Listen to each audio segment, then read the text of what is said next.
When people bump into each other, serendipity happens.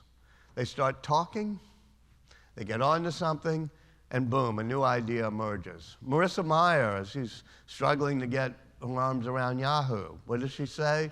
She says, quit telecommuting in. Creativity happens in person. So I think that's also true, that we have to look at our workspaces.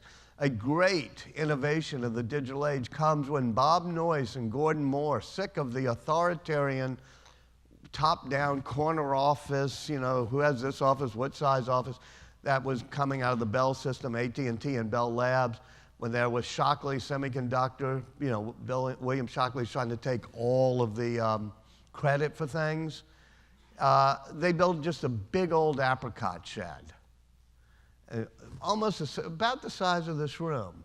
And everybody works in a big open space. And you got Bob Noyce, the great inventor of the microchip, and Gordon Moore of Moore's Law, Andy Grove.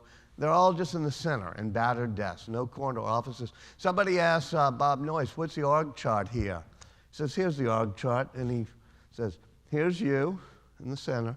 Here's everybody else. Draw a line between you and everybody else and get to work. And so that notion of collaborative spaces, too, becomes part of the innovation of the digital age. There's so many ways that this sparks, but it does come from the passion that people have for products. And that's a true thing I learned from Steve Jobs.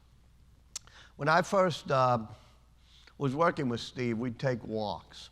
And he told me very much about how he was a humanities kid, loved poetry growing up, but he also was an electronics geek, so he felt kind of confused. But then he realized that if you stand at that intersection of poetry and processors, and that's how we started talking about Ada Lovelace, a person who first stood at that intersection.